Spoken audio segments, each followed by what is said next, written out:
Hey, good morning, good evening, good afternoon, folks. It's V the Girl Economist, and it's the Geostrategic Hour with our man of the hour himself, Matthew Ehret. He's here with us. You can find him over at CanadianPatriot.com, also at the RisingTideFoundation.net. Those are the two sites, as well as the Substack. The links are in the description box.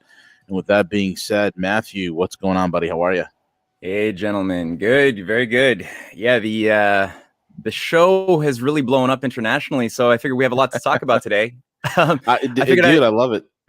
Yeah, I shared with you guys a little meme that really caught my attention this morning. I woke up and enjoyed my coffee, but somebody shared saying, if you ever feel useless, just remember that it took the USA 4 presidents, thousands of lives, trillions of dollars, and 20 years to replace the Taliban with the Taliban. That is awesome. Do you have that? I do. I shared on the Telegram group. There it is. Yeah, there you go. I feel remember that took the USA 4 presidents, thousands of lives, trillions of dollars in 20 years. Taliban. It's just wildly interesting. I love it. Yeah, absolutely. I mean, they've tried so hard, so bloody hard over the past weeks and months to get across the idea that the Taliban is, there's going to be months of fighting to take the Taliban down and all of these things. And here they are, like a couple of days into it, they've taken control of the entire nation of Afghanistan. And I'm not saying that Taliban's good or anything. There's no, we're in real politic here. But the fact is, the Chinese and Russian governments have both made a very clear point on both sides that they highly prefer working with the Taliban at this point than any puppet government that the U.S. has installed there. And that's even what the Russian Foreign Ministry spokesperson even just directly, or the presidential envoy, what's his name, Zamir Kabulov, he directly said that. He's like, honestly, this is way better. And everybody else has gotten out. So we've seen the pictures of people hanging on to planes flying, dead, bodies falling off planes. Like, it's a real shit show. The Russian, the Chinese, the Pakistan embassies are still there. The Russians were fully operational. Fully operational. No one's running out of there with their hair on fire. Not at all. No. And I mean, it's become very clear that this, on the one hand, is not Trump's fault. I mean, Biden gave a crazy speech where at the end he's like, this whole thing is Trump's fault. And it's like, wait a minute, this happened 20 years ago. Trump even had an exit strategy worked out to bring the Taliban to the negotiating table to get out in May of this year. It should have already happened with a competent exit strategy. And every intelligence operative who has come out publicly speaking about the debacle, they've all made the same point, that every single piece of advice has been completely and systemically ignored, which has resulted in just havoc, chaos, confusion. All of these people who have been working with Canada, the British, the US, sometimes I'm sure doing very nefarious things, on the ground in Afghanistan in defense of the opium trade, which goes, still to this very day, over 80% of the world's heroin comes from Afghanistan, which it looks like, the Taliban, looking at their previous accomplishments in 1999, 2000, when they were running the show, completely eradicated it. Yeah, yep. You can see these graphs. CJ could probably pull one up. Oh, it's this Kabul skydiving club. Oh my God, it's too soon. Oh my God. Too soon. Sorry, that's wrong. I'm sorry. I'm brutal. Sorry. Take it back. But yeah, I mean, you have obviously a vacuum which is going to increasingly be filled here by the Eurasian Multipolar Alliance. China has made it explicit that they wish to help build and work with the Taliban and construct infrastructure. They're already in deep negotiations to begin work on the Peshawar Kabul motorway, which is going to connect Afghanistan to China, and as well as the Wakhan corridor, which, I mean, the ball is rolling. Both of these are going to pull Afghanistan increasingly into the Belt and Road Initiative. We see, and the Wakhan corridor, there's like a 76-mile long connection. It's a tiny corridor that connects directly the border of Afghanistan to China and has been the cause of a lot of grief for decades.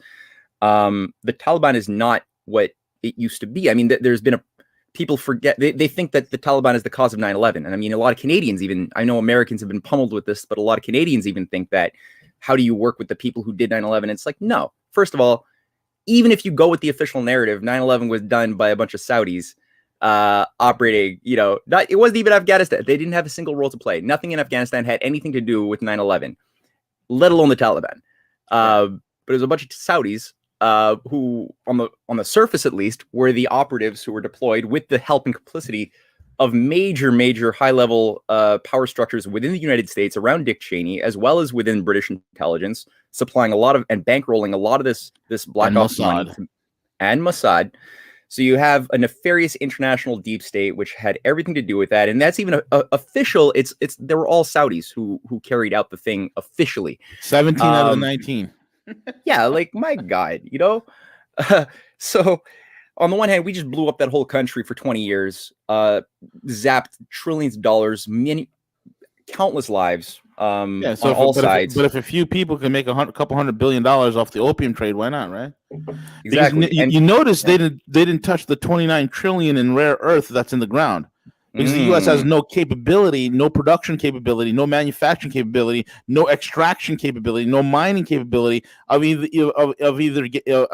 that thing out of the ground. And then when they get it out of the ground, they have there's no wherewithal for them to do anything with it. So go for the easy kill, the opium. Yeah, and that's why what we're seeing right now is, there's two things that you just said that awoke a thought in my mind, which is number one, the opium, the heroin trade internationally has been for a very long time a major component of the operational procedures of the international financial system of the West. HSBC was caught directly. They were found guilty in 2012 under the Senator Carl Levin hearings. They were found guilty for dealing in and laundering hundreds of billions of dollars of heroin for a long time, and also terrorist financing. That was actually the name of his committee hearings, was investigation on drug and terrorist laundering through HSBC. They were found guilty. They paid something like $180 billion. Mm-hmm. Then they were forced to, after they did their little bribes, and there's no evidence that they stopped doing what they were doing, by the way. They just paid their little bribes. They paid their thing to settle. And sorry, got something here. Sorry, cat was gnashing at my feet. And then what did they do? They had a little bit of they were in the penalty box for 5 years, where they just had somebody who was already part of the international financial system, who was put in as a little bit of an umpire in their offices to say, oh, okay, are you guys doing things okay? For 5 years, they basically had to do this. And by 2017, they were out of the penalty box, able to do what they were doing. And I mean, HSBC, what is this? Is this Chinese? A lot of Americans think, oh yeah, China's running the world. Look, they've got things like HSBC, Hong Kong Shanghai Bank of Commerce. Those are Chinese. They're bad. And I've actually heard people write to me telling me this dumb stuff. It's like, no, this is a London-based financial institution that was created by the British to stuff opium down the throats or lungs of the world, and specifically the Chinese, back in 1865. After they smothered China in the Opium Wars the first time around, and they kept doing the same thing the whole time, operating out of Hong Kong, Shanghai, two British intel deep state hubs to this very day. Though there has been purges and cleansing, it's still that Hong Kong is still known as the CIA and MI6 of the Pacific. Correct. Yeah. And HSBC runs to this very day. Like if China really was this totalitarian behemoth, the way many of their detractors say, then they wouldn't have allowed a foreign London-based bank to run and control and emit a third of Hong Kong's currency. If you go to most currency banknotes in Hong Kong, it's printed by HSBC Bank. Correct. They created the triads that are all Hong Kong based. They interface with deep state operatives. It's also where the fentanyl trade is coming out of, Hong Kong and Taiwan, Macau. That's where the fentanyl trade is coming out on. That people say that's a Chinese fentanyl. No, it's not really at all. Yeah, you're on the same wavelength as me. I was moving in that direction. Yeah, that's exactly it. Like all of these people who are, on the one hand, I think that the financier oligarchy in the West is like willing to take a bit of a loss to their opium production, because increasingly over the past, especially last decade, we've just seen the graphs. You could see these graphs of like the increase of fentanyl, methamphetamines, and other synthetics, which are increasingly replacing, well, actually not even replacing. I mean, heroin use is still increasing too. But these have increasingly taken up a greater and greater bulk of the modern opium wars. And you notice the fentanyl trade really exploded when right after the Taliban eviscerated 80% of the opium market with eradication of poppy in Afghanistan. And right on cue, that's when synthetic fentanyl was created, was synthesized, and it was brought to the black market. I mean, come on. Yeah. It's like when the cocaine trade was getting risky, what do? They came out with methamphetamine, right? With meth, cooking meth and getting meth across the border from the south. Very good point. Exactly. Yeah. No, and I mean the whole use geopolitically of drugs by the Western intelligence agencies, the deep state, the whatever people want to call it. This goes. I mean, we've seen examples of that with Iran-Contra. The idea of the U.S. government supporting Contras that are dealing in drugs in order to stop the Soviets, the pro-Soviet governments, as a form of asymmetrical warfare. That's something that was done there in the 1980s. It goes far back in time. It's still a present thing. And again, when a lot of people think of, oh, China is getting their revenge on the West for the opium wars and the hundreds of years of humiliation by feeding us fentanyl through Canada and Mexico into the United States. And it's like, no, this is not Chinese communist party manipulations. This is a Hong Kong-based operation primarily with extensions into the Guangdong province, which borders on Hong Kong, which is the center. It's the concentration of the biggest billionaires in China, which overlap with this. Macau, which was a Portuguese colony until 1999, Hong Kong was given back kind of, at least in name, in 1997. Macau, geez, people forget about this thing. The Portuguese colony, it was 1999, 2 years later.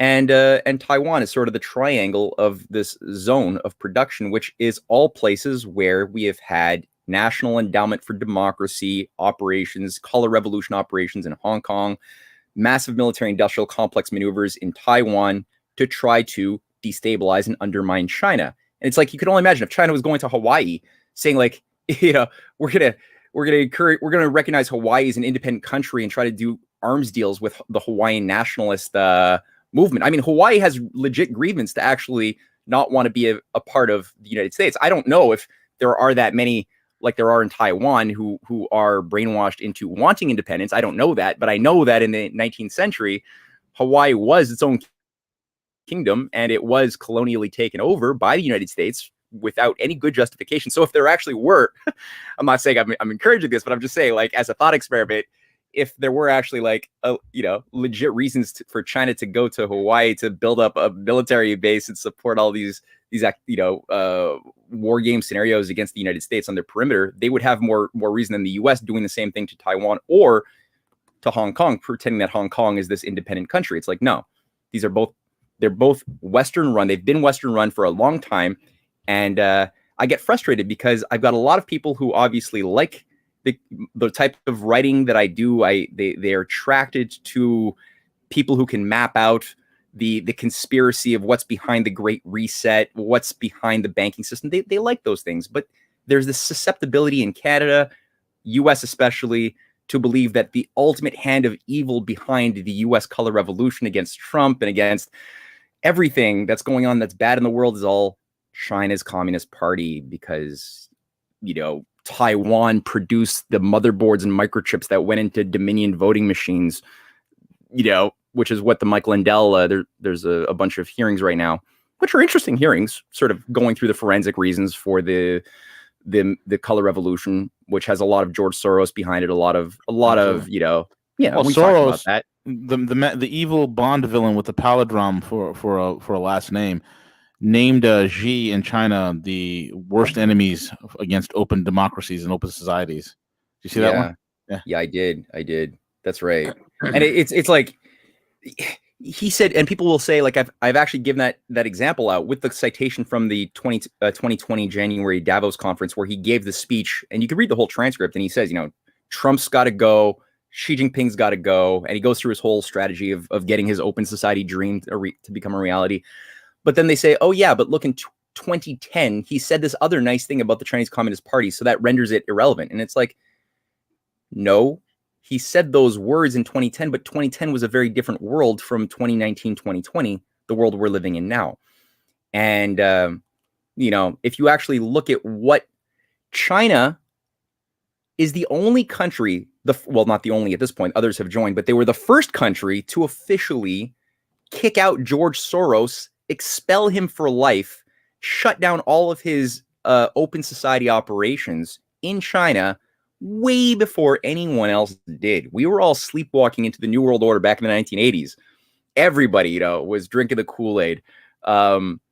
Even, China was going, Russia was going down the Gorbachev, Yeltsin, perestroika, glasnost. Perestroika. Yep. Yeah, they were going down that whole privatization, dismantling the Soviet Union corridor. And, the West had already been essentially captured. The dead bodies of Bobby Kennedy, John F. Kennedy, Enrico Mattei, overthrows of nationalist leaders who were anti-NATO, pro-nation state like Charles de Gaulle had already happened, in 1969. Kissinger and the Trilateral Commission, with all of their little systems analysis cyborgs who believe in Alvin Toffler's third wave, had already done their coup d'etat inside of the Western governments of Europe and North America. And China had the wits. I mean, they played along. I mean, they screwed up too. When they started opening up, they made their share of missteps and allowed a lot of this poison into China in the 1977, 78, 79 period. There's actually a new paper. It should be published this week on how China's Gorbachev was flushed. But they didn't know what to do exactly. How do you overcome the Cultural Revolution, all of this abuse that had happened for a very long time? How do you start building a modern society from a feudal or agricultural based society? And they made, again, a lot of mistakes. They had allowed Milton Friedman to come to China as one of the earliest scholars to give presentations to all of the young elites. They allowed Alvin Toffler, who I just mentioned, to come in as well, the author of The Third Wave and Future Shock. He was touring China. They even allowed some of their disciples, like this guy Zhao Ziyang, who became the Secretary General of the Chinese Communist Party for 2 years. He was going to be the heir apparent of Deng Xiaoping. He was going to run China. Right. And he was a disciple of Alvin Toffler and of Friedman. He met them many times. He was bringing in Samuel P. Huntington's theories into the school system. They were translating all of these Western neoliberal theories into Chinese and spreading them to the elites. And so they were infesting like parasites, just like they were in Russia, except when push came to shove and people began realizing what this guy was in China, they started pushing back against him. And when they started getting pushbacks, all of a sudden you had Gene Sharp, who was invited in from the Albert Einstein Institute. And I think everybody should know who Gene Sharp is. The author of how do you start a revolution? And this is like a color revolutionary founding father. This is a guy whose designs have been used as the blueprint to effectuate color revolutions all throughout Philippines in the 80s and throughout the 90s and Georgia and Ukraine. It's Gene Sharp.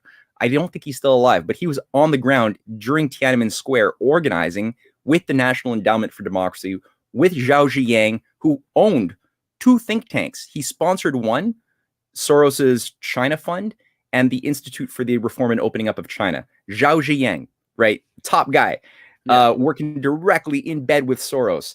And the idea of Tiananmen Square was going to be, okay, let's start with a grievance, because, Zhao Ziyang had already brought in tons of free market privatization policies in a very sloppy way. They were trying to turn China into a cheap market exporter for US dollar stores and Walmarts.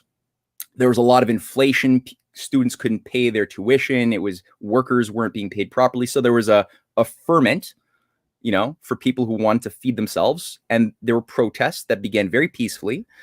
And then suddenly people started observing that there were, just like in Ukraine, during the overthrow of both nationalist governments that were pro-Russia in Ukraine in the Orange Revolution and Part 2, all of a sudden there were like these masked anarchists, these people with Molotov cocktails. Certain people, there's pictures of some of these like radical, they're like young mobsters or something with guns. And we're discovering later that these were being facilitated by people like James Lilly, who was the CIA operative who became the U.S. ambassador, running and managing a lot of this. So all of a sudden, things got violent and more violent, to the point that very quickly, and again, Gene Sharp is on the ground everywhere, just managing things. And then he gets out. And the idea was to have Zhao Ziyang, the hero, the great hero against the evil totalitarian Communist Party, in support of the young people, which was supposed to be a response to China's cracking down violently on the anarchists who were like killing hundreds of PLA soldiers. And there's pictures of dozens upon dozens of PLA soldiers who had been stabbed to death, like bodies burnt, hung. It's disgusting what was done, and the mass media in the West doesn't showcase that. But that didn't happen. There was no crackdown. Nobody actually died as a massacre. That's been there's maybe 200 to 300 people max, and a lot of them again were PLA soldiers who weren't even really armed. They were just they had like batons getting lit on fire. So on the one hand, Zhao Ziyang, who was trying to like go out into the people and say like, no, the government is wrong, you are right, we will stand together.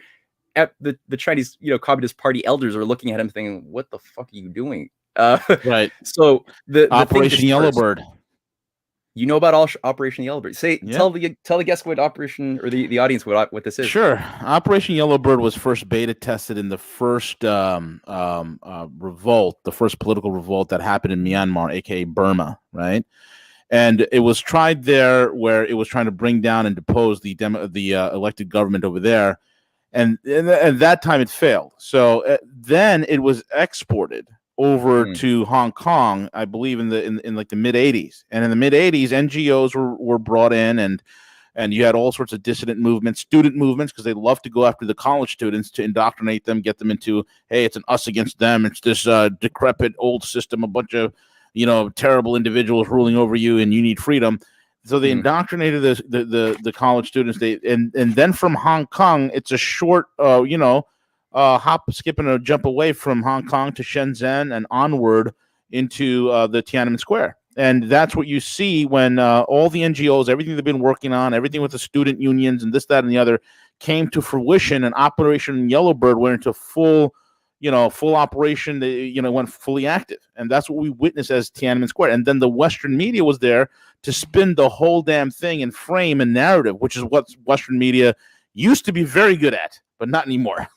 No, they're getting sloppy. They're getting arrogant. And one additional aspect to this Operation Yellowbird that I think has a lot of value is that it was also part of the escape plan. So after the thing was aborted and they realized they couldn't get their bloodbath and their regime change in China the way that they wanted to, what do you do with all of these agents provocateurs who have been working for you? Do you let them get arrested by the CPC and then spill the beans in interrogation of what's been going on? No, you can't do that. You flee them to Hong Kong and Taiwan.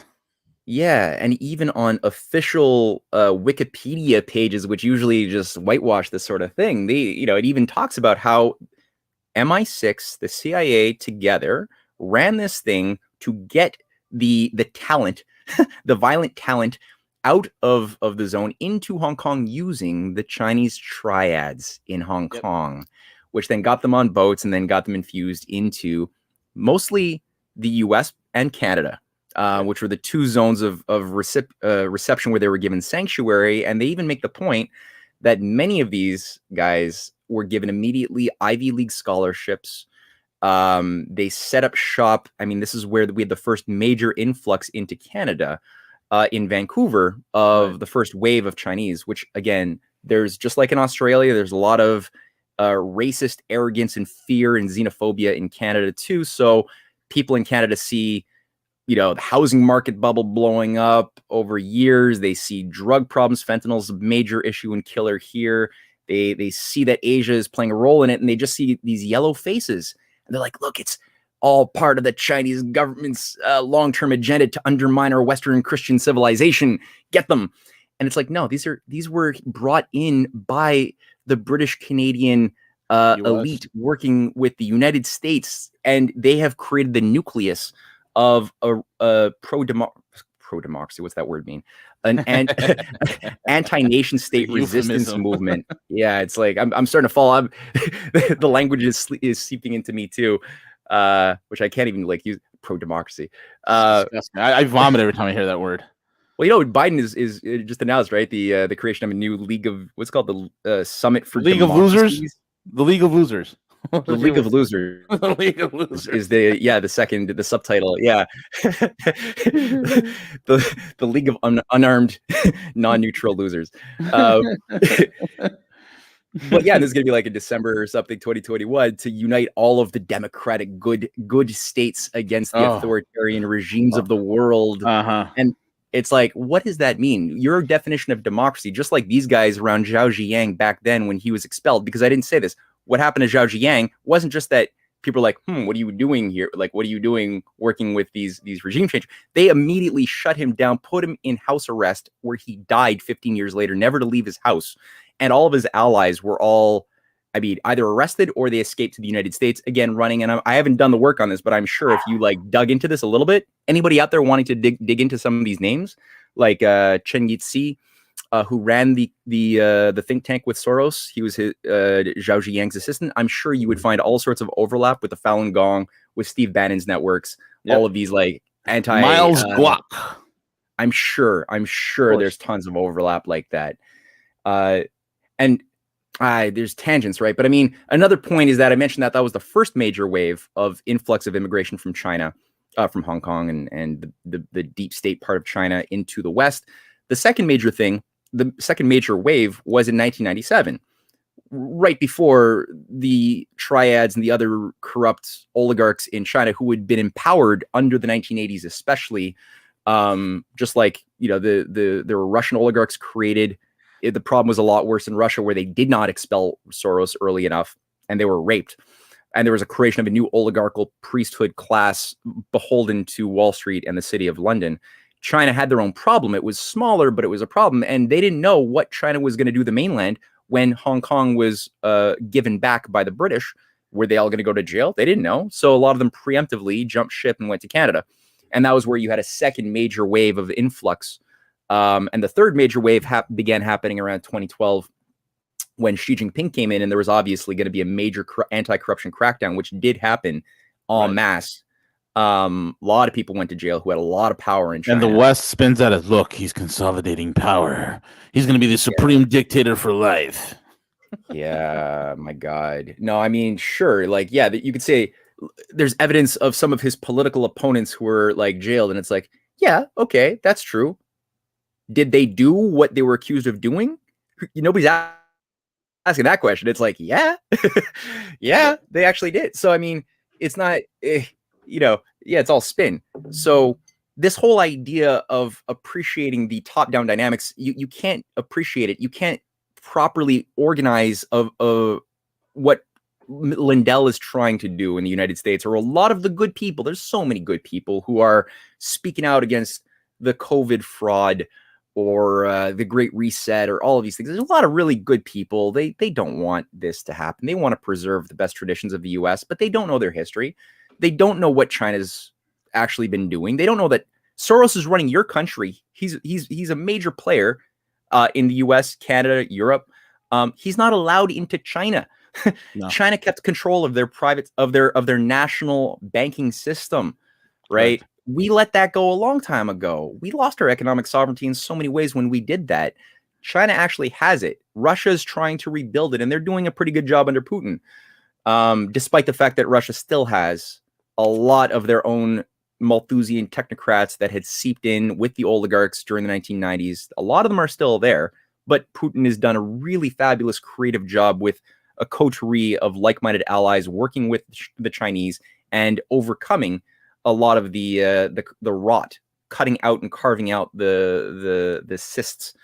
So, you have actual nations acting according to their own national interests on an international level, putting out fires that were created by the Western idiots in the Middle East, offering real reconstruction packages.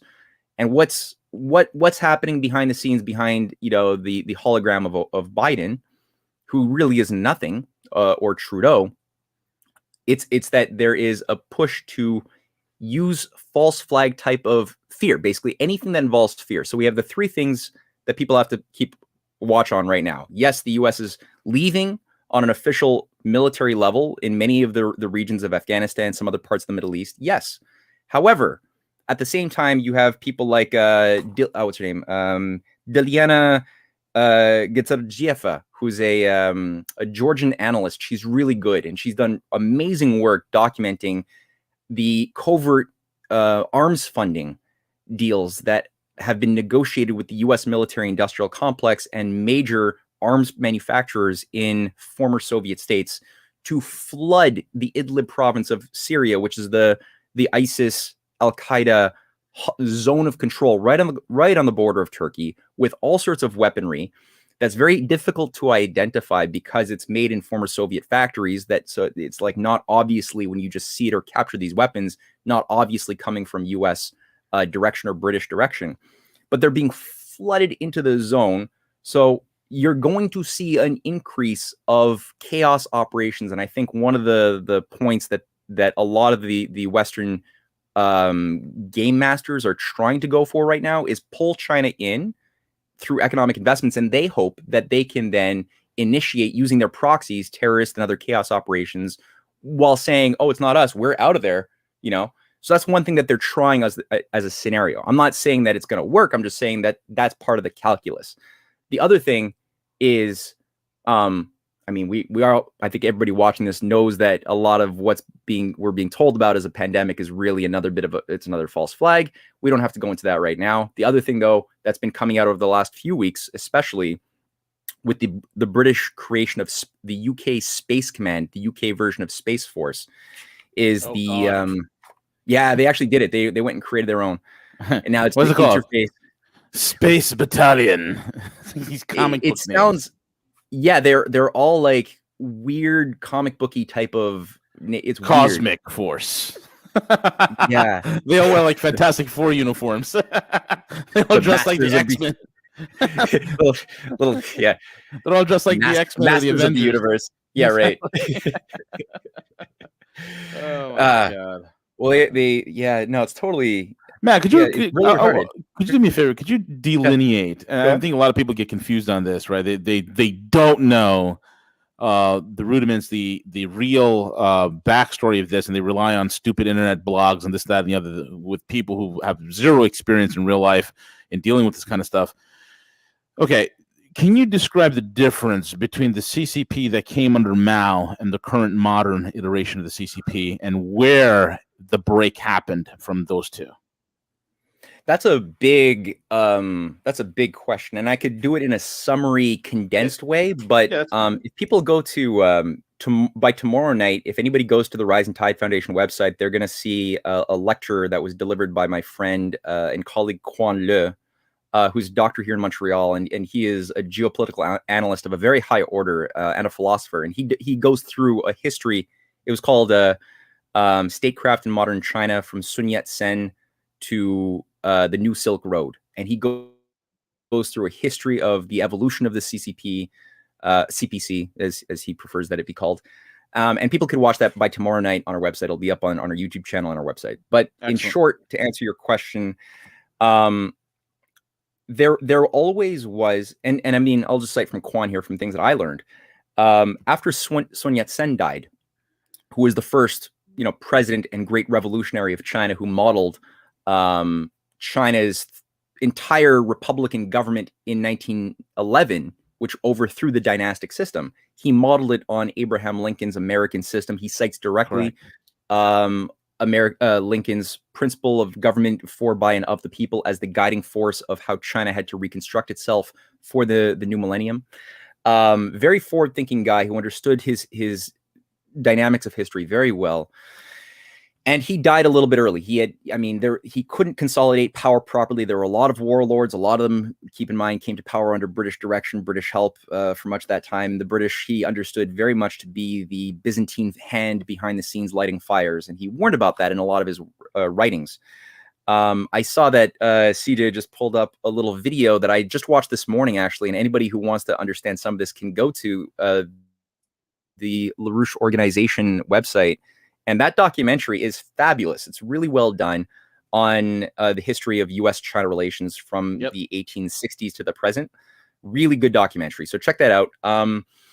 All that to say, so the Mao seems to have been a bit of a mixed bag at different times, like many people in history. At different times, he did good things, and at different times, he did bad things. The thing that often determined whether what he was doing was positive or negative in the context of this, international great game, which we always have to keep in mind, the nature of the global game. You can't analyze China from a purely Chinese standpoint because there's always foreign manipulation.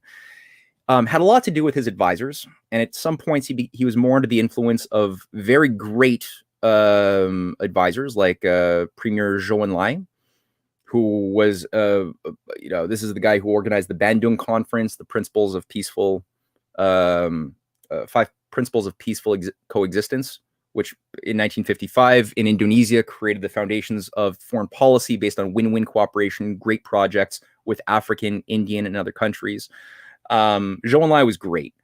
Now, Zhou Enlai wasn't always heard. He was very patient. He was even earlier on an ally of Sun Yat-sen until it became evident that the Kuomintang was just too infiltrated, too corrupt, too opportunistic, that it couldn't be really worked with. So he moved, just like Sun Yat-sen's own wife ended up recognizing that same problem, and they both moved into the camp of the communists. Now, again, it's a battle. It's dynamic. It's a process that people have to think about that way. So you'll find good things that happen. The longevity, the quality of life did increase in various ways in the 1950s under the direction of Zhou Enlai and when Mao was under that direction. Now, at a certain point, the Gang of Four became very influential. The Gang of Four were, I think, flatterers. They were adherent to a very feudal way of, they were of the view that to have freedom, you had to get rid of the thousands of years of Chinese tradition and just reset everything. It was like a great reset agenda, which is why I think they had the support of a lot of Western deep state operatives back then. And their idea was culture revolution. Just get all of the intellectuals who are the source of corruption, because that, causes people to criticize, doubt the way we're doing things when you have too much intellectual activity, too much Western science, Western music and art, and all of these literature. It's all corruption.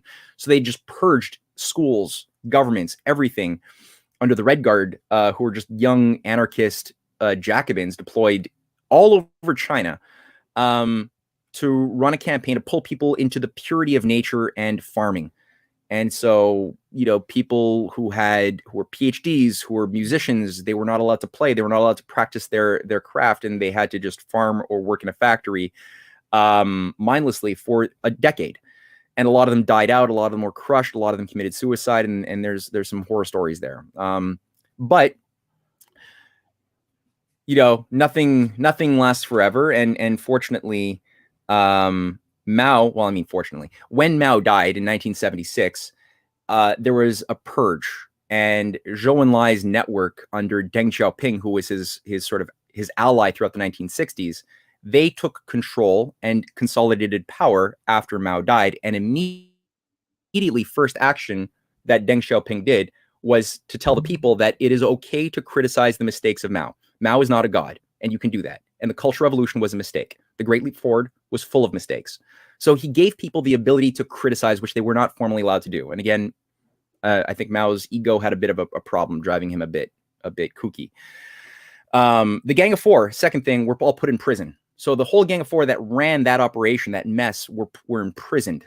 Henry Kissinger was a bit frustrated because Kissinger had negotiated in 1970, 1971. Pierre Elliott Trudeau had sort of opened up the door from Canada to start getting Mao to open up. And the idea was, well, the West is going through a transition to become a consumer post-industrial society. This is what the coup was after Bobby Kennedy was killed, was let's take a former industrial pro-nation state society with a very long heritage. Let's extract that, just like what was happening in China. Let's end that, turn everybody into consumer zombies. Let's create a new system of rules, of technocracy, of economic, Friedman-like liberalism that will then get rid of all national controls over economic affairs, no more national long-term planning, and we'll call ourselves post-industrial. That'll be it. And that was done in 1971 under Nixon, when George Shultz played the key role with Kissinger in pulling the plug off of the fixed exchange rate system that was tied to a gold reserve that had been the sort of foundation for international development and stability since World War II. That was plugged. Dollar was floated to the markets, and increasingly that became tied to speculation on oil, oil commodities, other forms of commodities, and the deregulation just went crazy. So Kissinger, the question was, how are you going to manage the world system when the West that you want to detooth, they're trying to cut the legs off of the Western nation states by outsourcing their industries? Well, if you're going to deindustrialize, who's going to do the production of the goods? Well, that would have to be China. It would have to be the poor countries that would produce, but they would never themselves develop. They would just create special economic zones on the coasts that would be cheap labor factories for cheap exports, where they would import raw materials and semi-finished goods into China. They would then convert that into something finished and then export that. They would never consume it or increase the peasants' standard of living. Right. So that worked really well with the Gang of Four agenda under the Cultural Revolution of just a fixed state.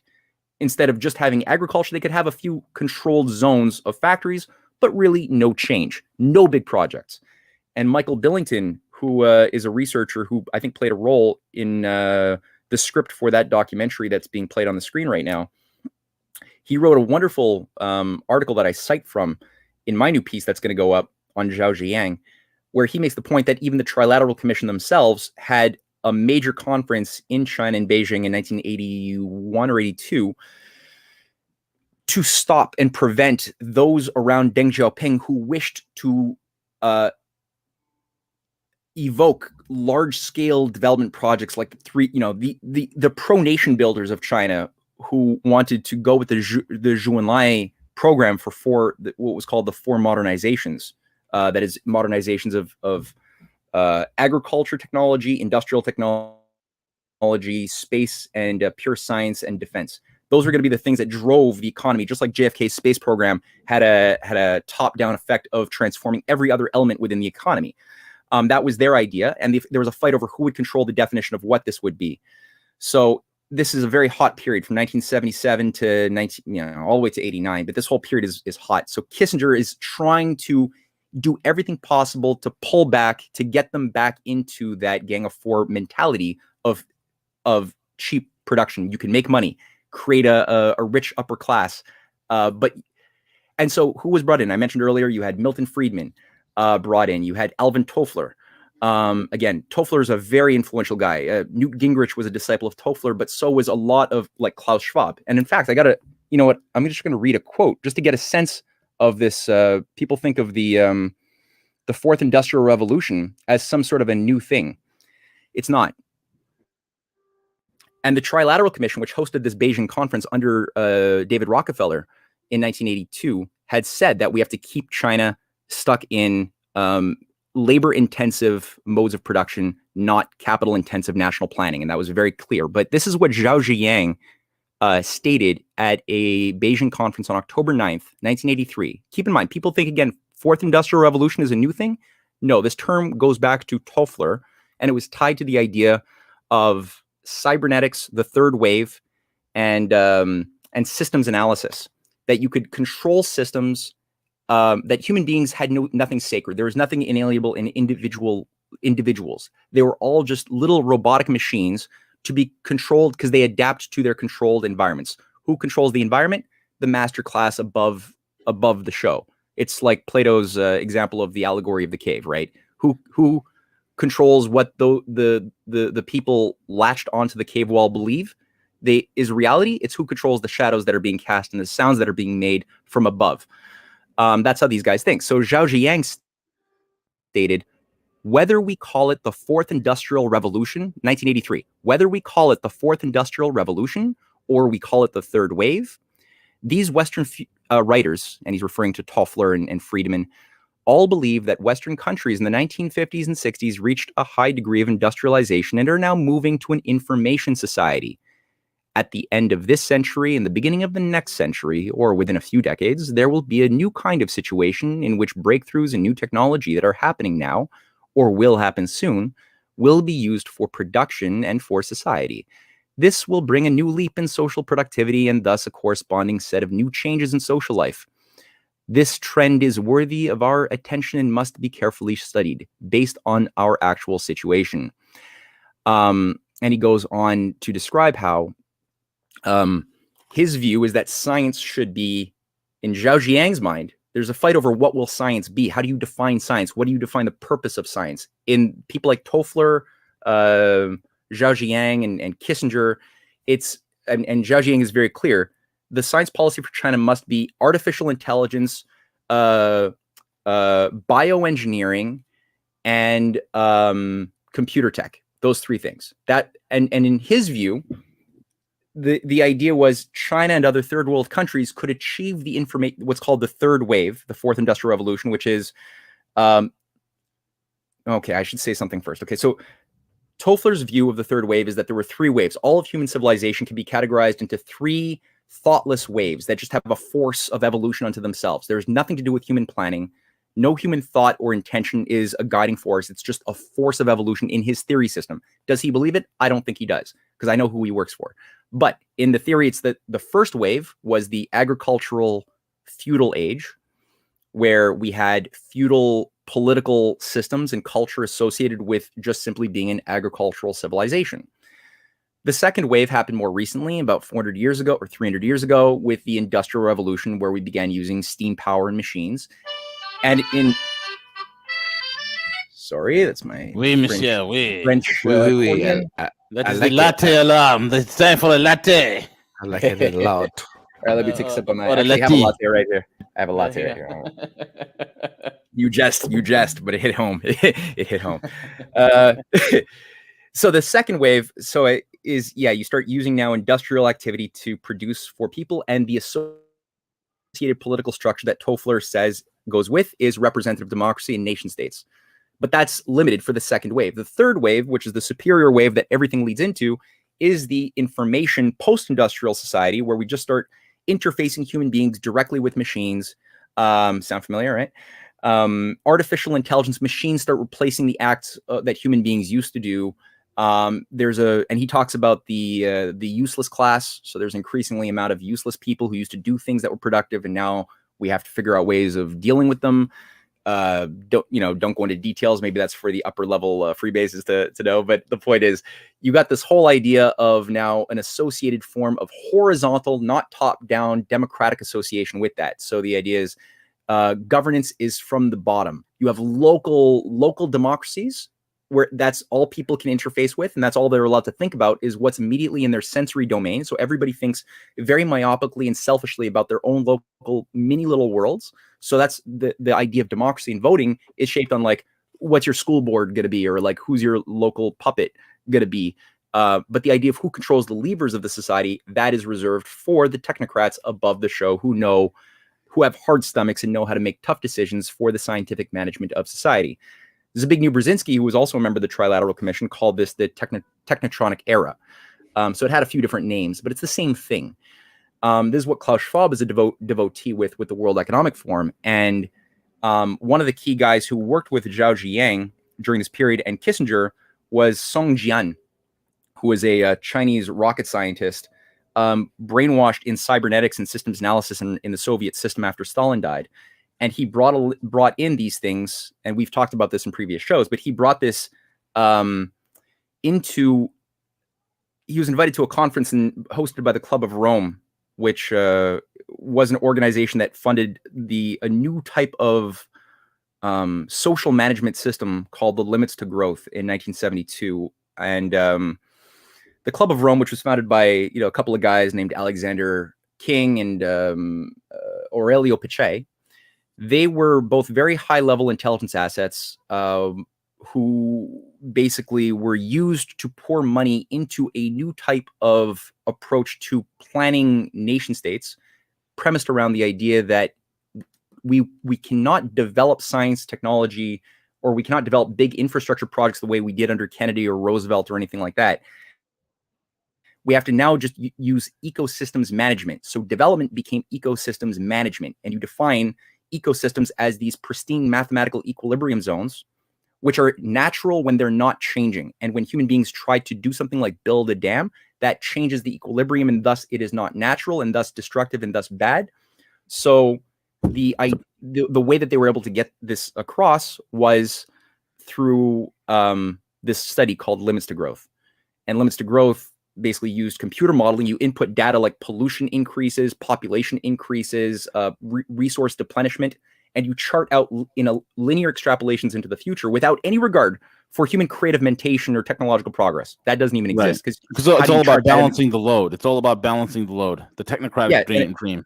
Yeah, exactly. It's all material. It's all things you can weigh, touch, sense, feel as forces. But the mind is not material. It's metaphysical. The mind, it doesn't exist in space or time, but it is the cause of change. So that is also right there a major important scientific concept that these technocrats are afraid of, because you can't put something immaterial or universal like mind into a computer. It's non-linear that way, because it can make creative leaps that are things computers cannot do. Computers can beat us when we play by the rules of a fixed game like chess. Yes, computers can do computer learning and get better at a fixed set of rules, but it's not going to break the rules of the game. It could just get better at us and compute faster than us. And so, but human beings can break the rules. That's why the oligarchy doesn't like China or Russia, because the Belt and Road, the new Silk Road, is all about breaking the rules by introducing new discoveries, whether it's in military systems with hypersonic jets or space tech or massive development projects all over the earth that awaken new technologies, new engineering feats, and new sets of potentials where you can move, what you can do. All of these things are things that break the rules of the game, and they're just having temper tantrums. The Kissinger, Soros, Toffler-like people are having temper tantrums. And I didn't finish my point. So Sung Jian, this rocket scientist, goes to a Finland-based conference in 1979. He learns about the Club of Rome models, and he brings it back to China, and he translates the Limits to Growth without attribution to the original authors into Chinese. Senjian Press is the press agency which circulates this in the millions of copies around the Chinese elite. And he starts giving presentations to the Chinese Politburo, to the circles around Deng Xiaoping, to say, well, this is where the population crisis is going to be, because it's Malthusianism. It's the neo-Malthusian revival. And he makes the point, look at these linear trends. Within 50 years, we're going to have way more people than we could support. The resources are going to deplenish too much. So we need to act now. And this is the origin of the one-child policy. So he was able to persuade a bunch of these forces to go along with this plan, which resulted in a mass, babyside, killing of young baby girls. Infanticide. That's the word. So mass infanticide, and China's population, though they got rid of the one-child policy in 2016, which only affected the native Han Chinese, by the way, folks. Yeah, if you're Muslim in China, you never had to. You could have, the Uyghurs could have 5-6 kids if they wanted to. It's just that the Han Chinese unfortunately had this thing, but it came in from the Club of Rome. It's not. This is my point. It's not a Chinese evil population control policy. The Chinese have been trying to overcome and heal themselves from that for a long time. It came from ideologues from the Club of Rome and the cybernetics groups of the West who brought this in, brainwashed and confused a lot of people who didn't know how to think about this properly. And that's what made this thing such an atrocity. And to this very day, now you can have 3 children in China. They've increased it again. And so they're trying to overcome it, but there's still a crisis. They're still they're way under social replenishment levels. And in this guy's computer modeling, he had said, oh, look, we have to get rid of 250 to 300 million people. We have to get China down to 650 million people. At the time that he was saying this, it was almost 1 billion. So that was already back in 1979. That's a mass kill. So they're trying to overcome these things, and they're doing it by doing the very thing that Kissinger and others banned from the West and China, big projects tied to overcoming the limits to growth. And one point, I think this is a good place for me to wrap up slowly here, but at the end of my paper, I cite a speech from Xi Jinping, because Xi Jinping, people are confused about him. And there's 2 quotes that are very valuable. One was to the CPC. There was a party conference, and he gave the speech in 2016. describing the role of computer modeling in a certain way, but what is the conception of development we need to have? Now, keep in mind that in the limits to growth, it acknowledges that there's both change and non-change in human and economic systems. The thing is, which is primary, which one leads and which one follows? Because if you believe that no change, stability, mathematical equilibrium is primary, and then change, the things that change, become subservient to the fundamentally fixed rule of no change. Nature is no change. Unnature, non-natural things are changing. That leads you down the path of mental fascism. You have to start concluding in limiting population, because populations, when we're creative and we make new discoveries, we change. There's more of us. There's almost 9 billion of us on the earth. Other species can't even get close to that. I encourage anybody who wants to understand this better, read that or watch that LaRouche organization video on China and the United States, and look at Lyndon LaRouche's discoveries, because I've been studying that, and that's powerful. Now, in Xi Jinping, in this speech, and I'm going to just cite it because it's so important. He puts no change, but in a specific type of qualitative non-change in the primary position.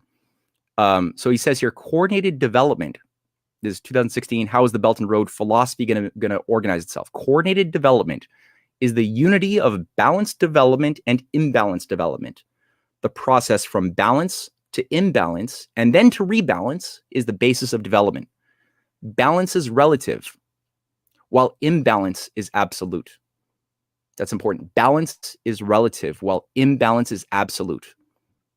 Emphasizing coordinated development is not pursuing equalitarianism, but giving more importance to equal opportunities and balanced resource allocation.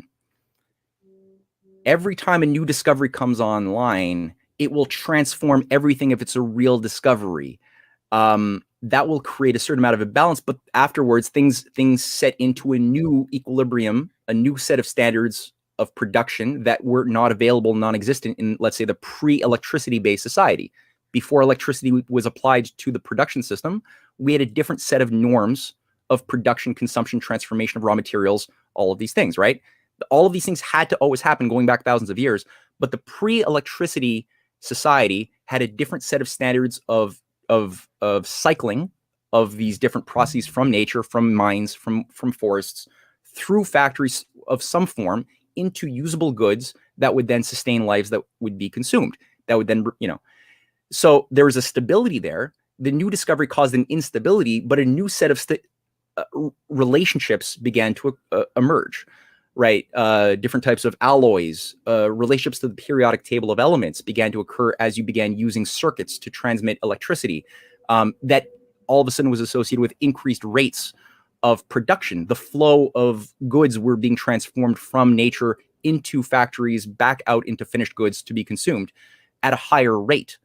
So there's a new stability. Now you're going to, the Malthusian who's running a computer model always looks only at how fast is that diminishing, how much are the diminishing rates of return occurring, such that we can then start limiting population growth, which is what Thomas Malthus, working for the British East India Company, said had to be done, was how do we, how does the British Empire or any responsible government scientifically manage their wars, the natural checks and balances to population, like famine, disease. How do we encourage disease? How do we encourage famine to naturally check the limits of population to accommodate the diminishing returns of nature? Now, the American system, anybody who actually follows the thought and philosophy of Benjamin Franklin, of Plato, of Alexander Hamilton, of Lincoln and his advisors, looks at it in a totally different way. The way they look at it, the way Xi Jinping does, and they see, no, the resource that creates all of the resources is the mind. It is the only unlimited resource because it can always make new discoveries and discover new resources and new ways of doing things that allow us to, if we're morally fit to survive, transform willfully through the freedom of our will, right?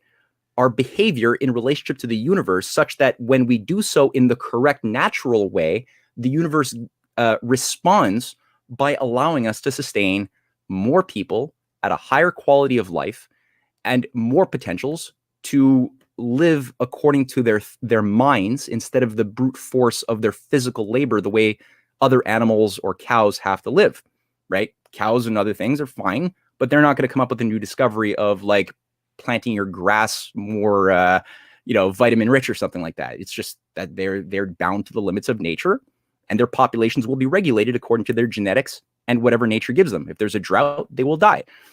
We can put food aside in a grain reserve. We can make a dam. We can desalinate water. We can do all sorts of things to stop a kill-off. We can build a missile defense system against asteroids. We don't have to build it against humans. We can do those things.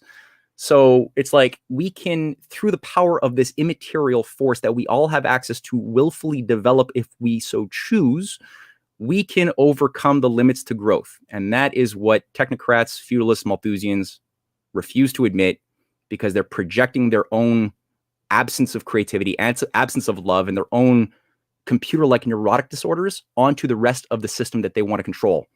And to the degree that we act like they want us to act, we act like them, we cannot refute them. We cannot refute artificial intelligence or anything else, because we're being trained by our schools, by our everything, to just act like hedonistic little calculating machine beasts. So that's where I would sort of wrap it up. Matthew, very well said. There's a lot to unpack. Folks, I encourage you to go back and listen to this program again with Matthew speaking.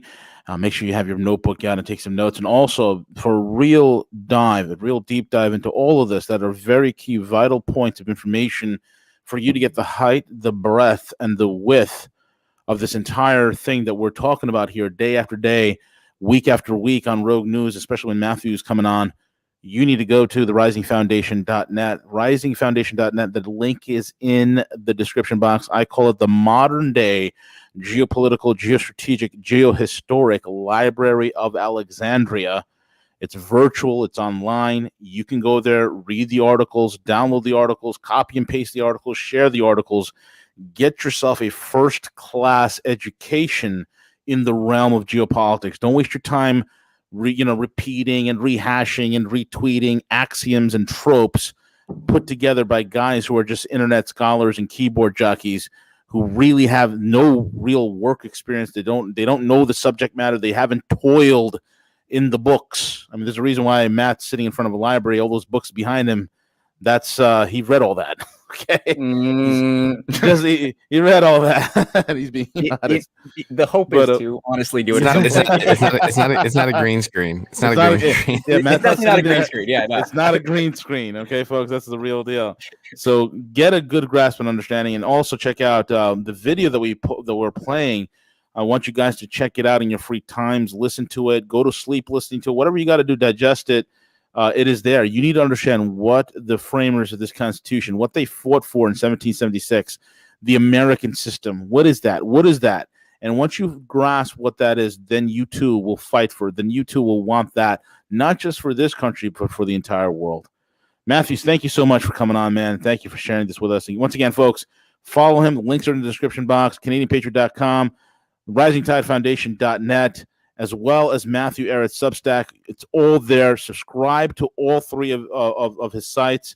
Amazing work. Amazing. He's a real brain trust, so we're very privileged to have him here. And with that being said, folks, hit the thumbs up button. It helps with the algos. YouTube is doing their best to suppress us. They've consistently blocked us at 3,400 views, even though we're getting 10, 12, 15,000 views. We're capped at 100,000 subscribers, even though we were north of 100,000 for quite a while. So do your best, help us with the thumbs up, and really does help us fight the algos. So thank you so much for listening in. CJ, take it away.